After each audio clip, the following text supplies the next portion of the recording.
Hello, everybody, and welcome to the Margarita Way to Success podcast. We have such a beautiful sunshine in our podcast today. Her name is Sharon Jessop. She is extraordinarily, she's amazing. She's a wife, she's a mother, she's passionate, and she's a passionate rhino conversationist, ultra endurance athlete, adventurer. She's a keynote speaker, a storyteller. She's obsessed with beautiful places, with wild places, and the gorgeous South African people and wild spaces, I would say, because it's all about her beautiful places, wild spaces, and gorgeous South African people. Hi, Sharon. How are you doing? Tell us a little bit about yourself. Hi, Margarita. I'm absolutely fabulous here in beautiful South Africa. And yes, I love to run wild. And when I say run wild, I am that crazy person that runs through those beautiful wild places, literally running through Big Five game reserves. And as you know, Big Five game reserves have lions, leopards, rhinos, elephants, and buffalo. So yeah, we run wild. So, what is your passion around this? How did you start to be so passionate about running and especially with rhinos? So the running part, very easy. I literally was that kid that started running when I was 5 years old. I fell in love with it. And it's the one sport that has remained with me forever. You know, for me, I equate running with freedom, with beautiful places. My feet can take me where most vehicles can't go. I can go up mountains. I can go down into ravines and valleys. I can go through the bush, literally. So for me, it is freedom. It's life. It's living my passion, you know, and that is my place where I sort my very busy mind out. That is my place where I think up more running expeditions and weird and wonderful things to grab people's attention. As for the rhinos, my journey with rhinos started many years ago when I first saw a rhino in a game reserve outside my old hometown, also in the Eastern Cape of South Africa. And I remember we were in this tiny little car and we came around the corner because you can't drive fast in game reserves. There's wild animals, you know, and there was this rhino and it was bigger than our car, literally.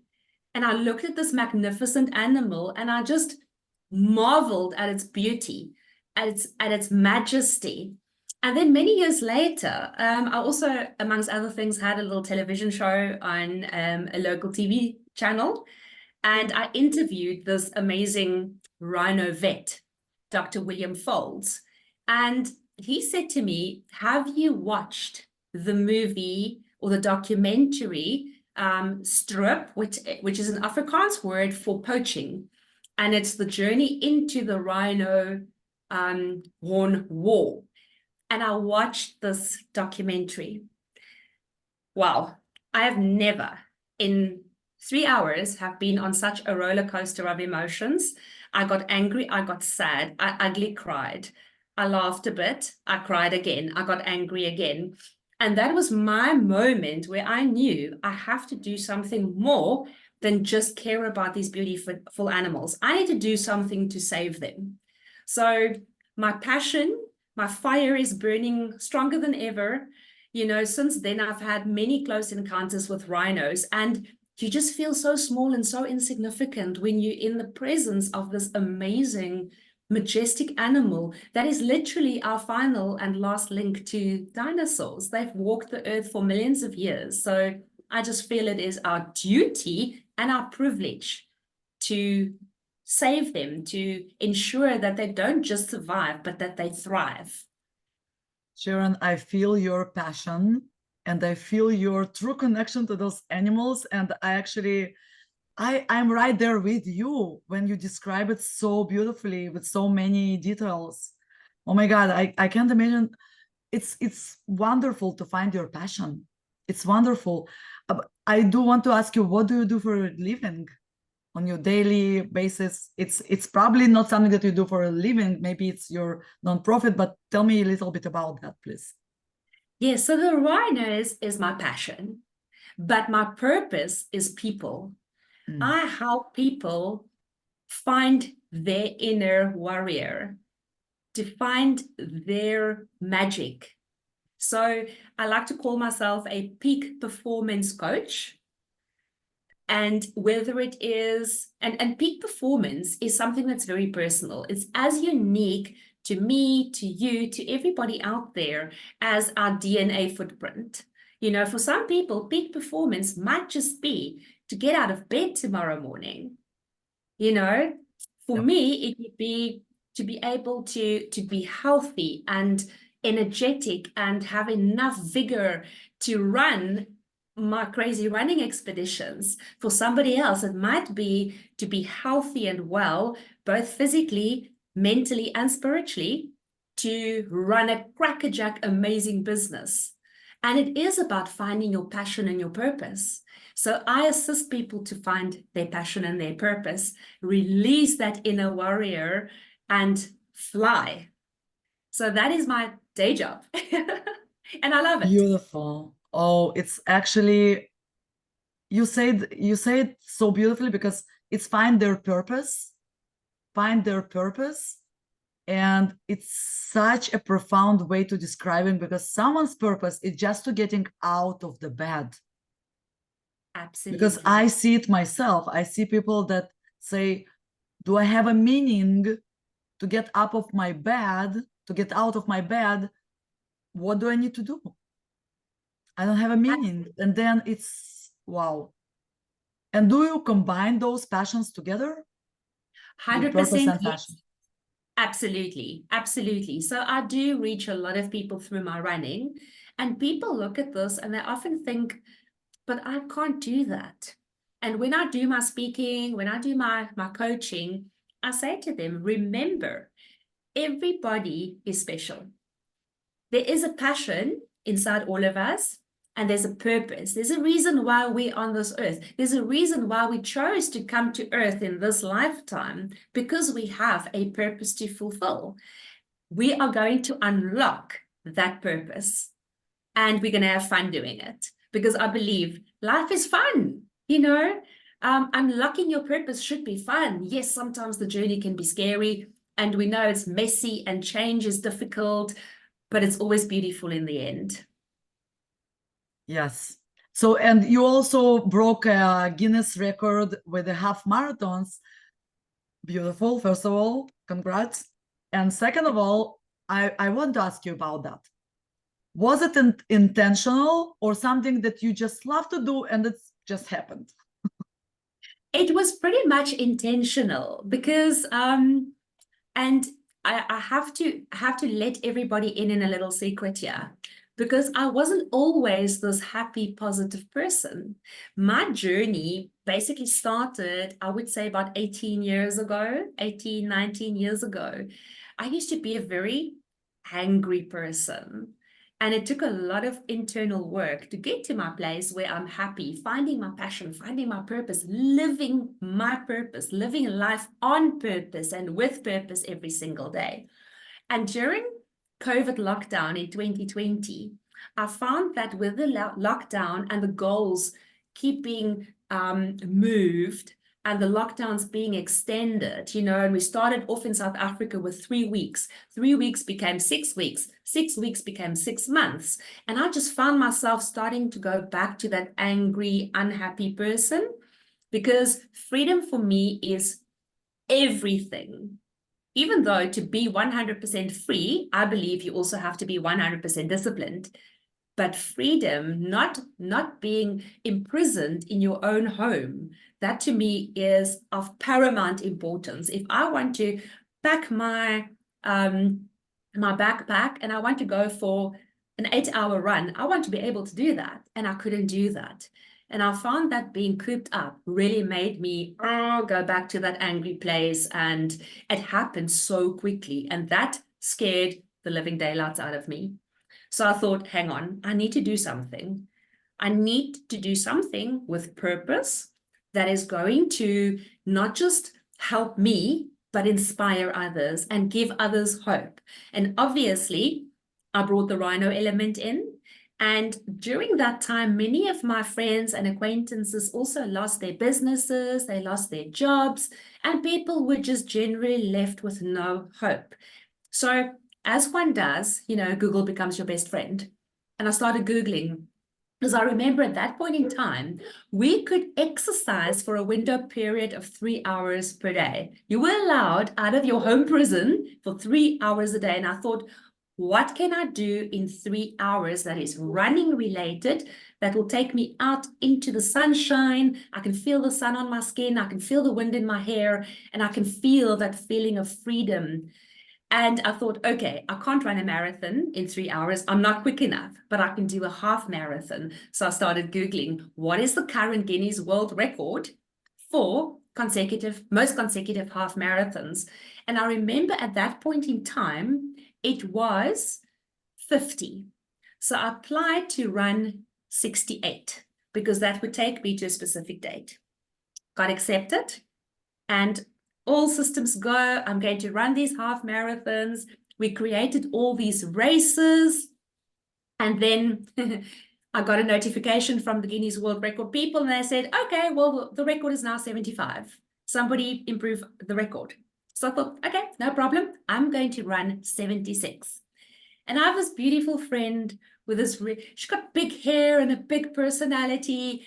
And I got this phone call from Ricky, and she said to me, hi, doll, because that's how Ricky speaks. She says, have you heard about this lady in Durban doing 100 consecutive half marathons? And I thought, oh dear, we have a problem.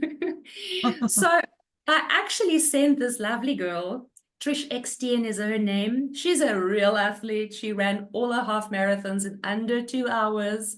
Oh, wow. And I sent her a Facebook friend request, not something you would expect your adversary to do.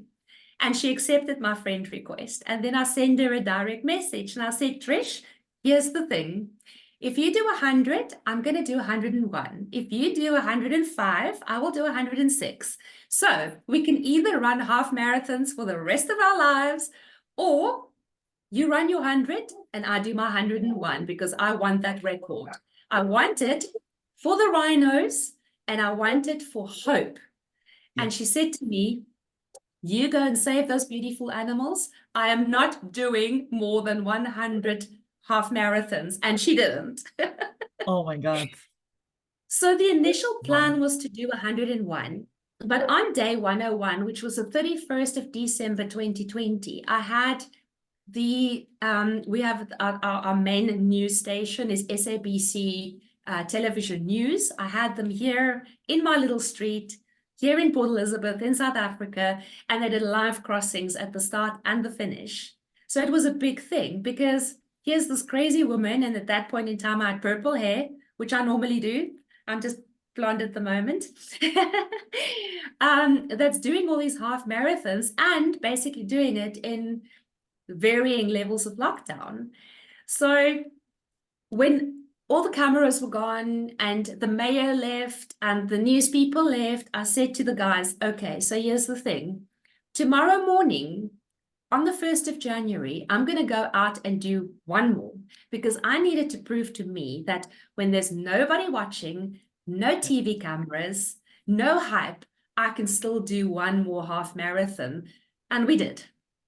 Good. So that was the 101 was for the Guinness World Record and for the rhinos and to give hope.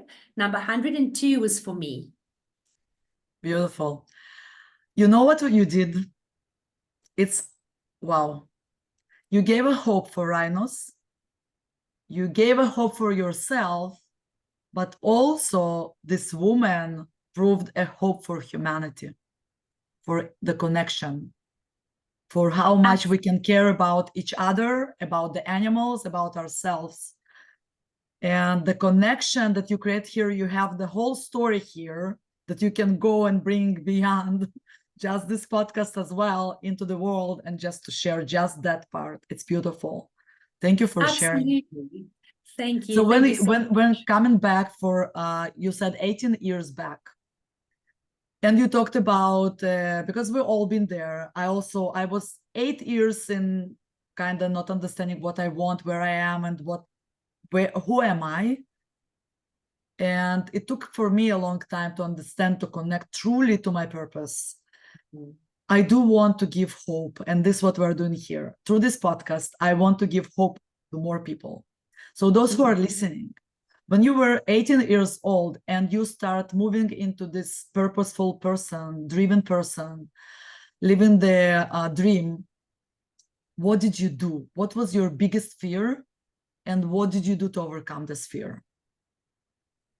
So for me, it was the fear of failure. And also that feeling of not being good enough. You know, I struggled with that for a I very do long know. time. Yes. Yeah. It's something that a lot of us battle with, Yeah. you know. And it's so funny whenever I talk to people, and especially when we have our one-on-ones, then this normally surfaces, you know, that fear of failure and the fear of not being good enough.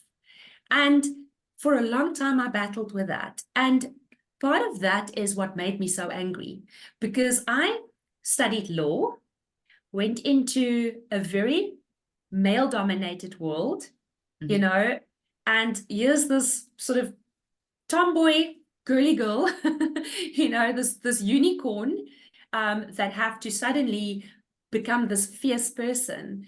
And also not being able and mature enough and confident enough within yourself to be assertive, but not aggressive. And I think a lot of women specifically battle with this, you know, where we are in a male-dominated world and you kind of almost transition into this very aggressive female because you feel you have to prove yourself, because you have this notion, this feeling that you're not good enough as a female in a male-dominated world. And from So you there, were, I'm sorry that I'm interrupting, but male dominating world, it's what exactly? What did you do?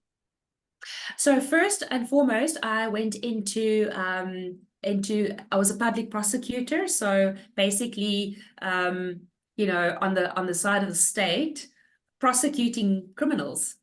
Oh, So it's a now very it's hard, clear. very harsh world. You know, I had this notion of changing the world and making the world a better place, even back then.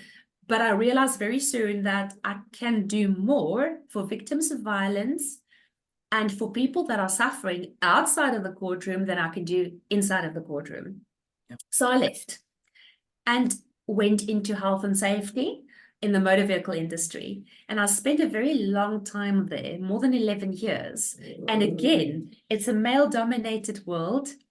It's a very fast-paced world.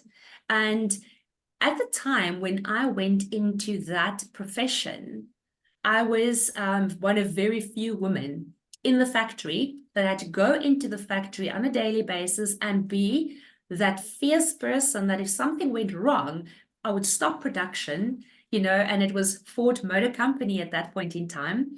And all these old school, hardcore production men did not take kindly, you know, to this chick coming into their domain and saying, excuse me, but you cannot do things like this because, you know, this is a new era, this is a new way of doing things, and we have to look after the health and the safety of the people. So for a very, very long time, I had that, and it's so amazing, you know. And now I speak of experience because I always say to my clients, everything is hard until it becomes easy. Because for months, when I first started working at Ford Motor Company, I walked around with this hollow, sick feeling at the pit of my stomach.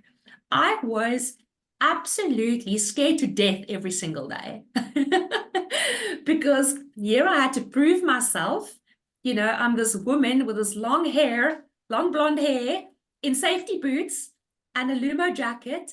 And I'm telling men 20, 30 years older than me what to do and what not to do.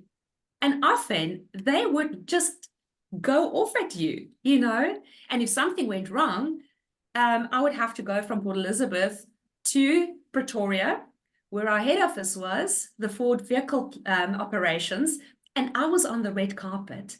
And we had this beautiful American lady who was the CEO of Ford South Africa at that point in time, Deborah Coleman, a tiny little woman. We were all dead scared of her. And she had this massive, massive office with this red carpet. And you had to walk on this red carpet to get to her massive desk. And it felt like that carpet was about 5 kilometers long. So, every time I was there and I had to go and answer to the stuff that was happening in Port Elizabeth, I could literally hear my knees knock together. I was so frightened, but I did it. I pushed through. I persevered. At times you actually think you might swallow your own tongue. You are so nervous and scared, but you do it. You do what you have to do. Anyway. You do it anyway. Exactly. Can you call yourself today fearless person, or do you have any fears that you overcome on daily basis? You know what? I think I've become pretty much fearless because working in the courts back in the 90s in South Africa, I had to deal with everything. We were even caught in the middle of crossfire of gang wars. So we literally got to the point where opposing rival gangs were shooting at one another. I'm the public prosecutor. I'm standing in court in my black gown, and the next minute, there's a gun waving in front of my face. And I'm standing there, and if this policeman comes, he takes my head and he pushes me in under the desk. That's the type of stuff I had to deal with at a very young age. Because at that point in time, I was in my early 20s, and then there was, dealing with the guys at Ford Motor Company and people that were not towing the line, and you had to take them to task. And then I was in my early 30s. So I think that basically most things that life can possibly throw at you, I've kind of had, so there's not a case of, when I run through big townships in South Africa, when I run through big 5 game reserves, there is no fear. That to me just embodies freedom. I have this freedom. Purpose. It's purpose. Where there is purpose, there's no fear, absolutely. right? It cannot be at the same time. Yeah. Absolutely. They're not friends. They don't live in the same room. They cannot be at the same place. That's true. Absolutely. And so what is your daily routine? Okay, so in the mornings, I get up. I don't set an alarm. I'm one of those lucky people. I don't have to set an alarm. Okay. I wake up, I play with my dogs, then I go make my cup of coffee. Then I come and sit at my desk where I'm sitting right now, and I do my mind power work, which is my affirmations, my mantra. I do my goal setting, decide what I need to do for that day. Obviously, if I have appointments, I'll go and see my people, or I will do my Zoom calls or whatever the case might be. And that's basically my routine. Then if I don't have meetings and appointments in the morning, I'll go for my run. First thing, get it out of the way. Then I'll shower. I don't eat breakfast early. I basically try and do the 16-8 intermittent fasting.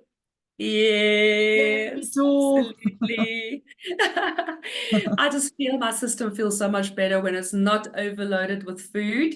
So I'll do my first meal around about 12 in the day, and then I'll carry on with the rest of my day. And then in the evenings, I take my dog for a run. And, and then I'll continue, because as you know, when you do your online work, many of your meetings and your Zoom calls specifically are much later, and then, I prefer not to watch television all that much, because I find that interferes with my mind, and I don't want to allow the negativity into my space. I prefer to live under my rock, live wild, stay wild, run wild. I'm happy in my little, in the bush under my rock. This sounds amazing, as you know, and I told you, you're a unique person, living your purpose, showing your way. And I see you, sometimes people say, you said under the rock, so the association that I get, the shadow when there's a lot of shadow around you, just be the light to overcome the shadows, to overcome this, shine so bright. And that's how I see you. You're shining so bright that everybody around you affected by your light.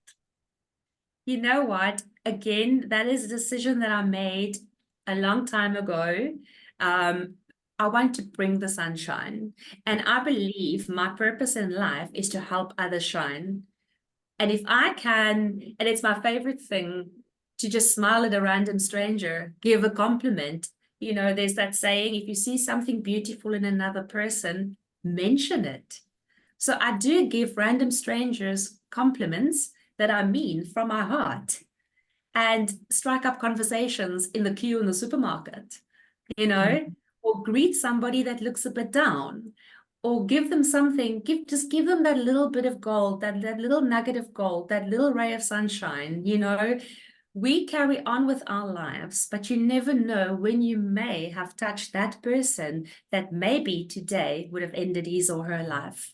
Exactly. And a friendly smile, a friendly face, shining some light on another person, you know, I get so much happiness and gratitude out of that. If I can make another human happy, my day is, my mission for that day is accomplished. I really, And it's my favorite thing.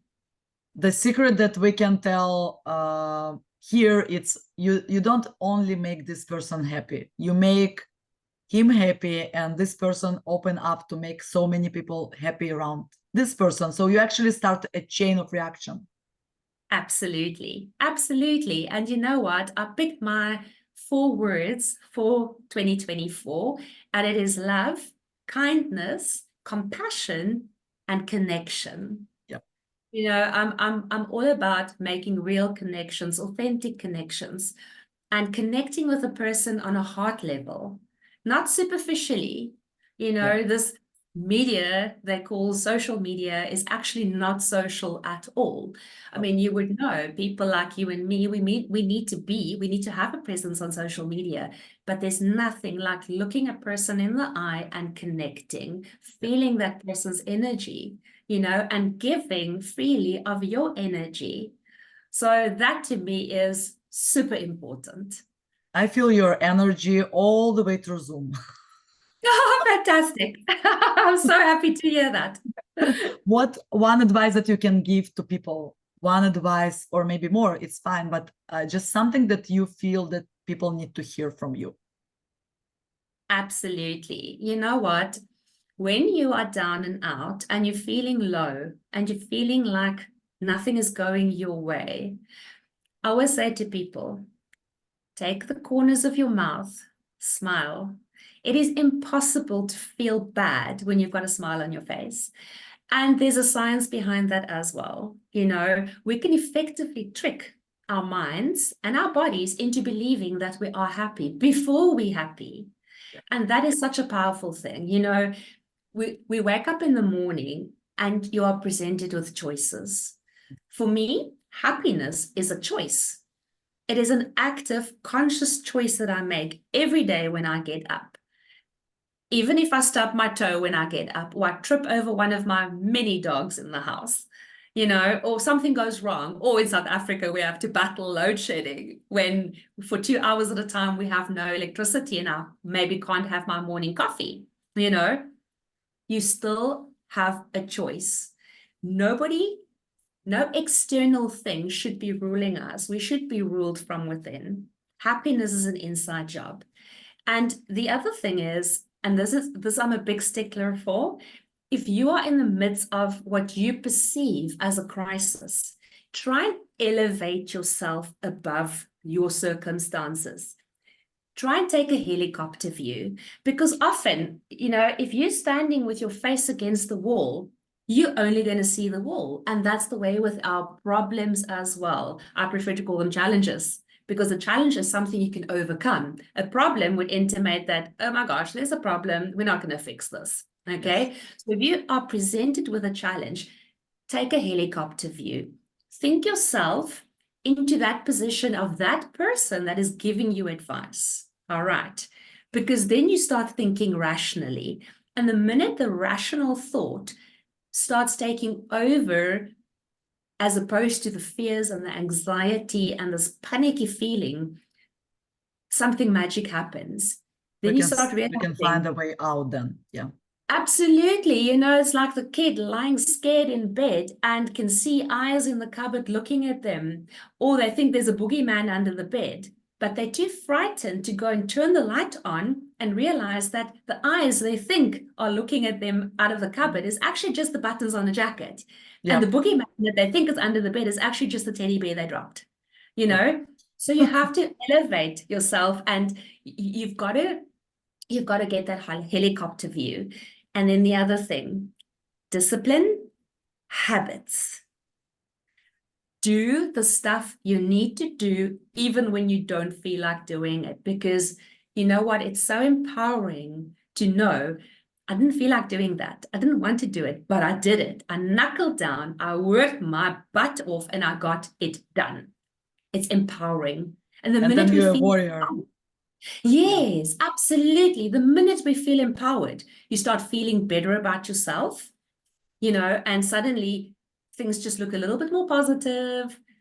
There's a little smile on your face and you just feel good. So those are my three things. You know, if you're currently down in the dumps, just start doing those things.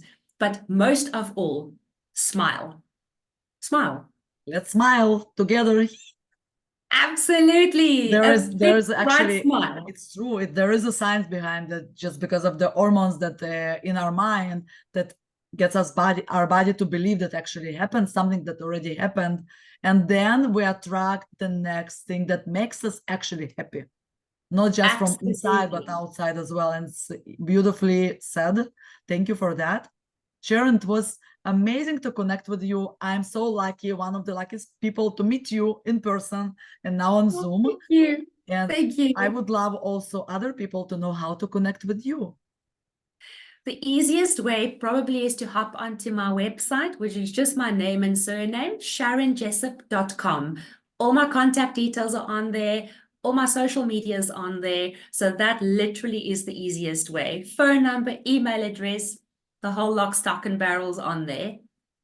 Great. Thank you so much for this conversation. It's beautiful. And I hope many people will get to hear this conversation, this podcast. And I see you as one of the people that many people need to know your name, need to know you, and need to actually follow you, because you're such a sunshine. So thank you for that. Thank you. And thanks for having me. It was lovely chatting. Thank you.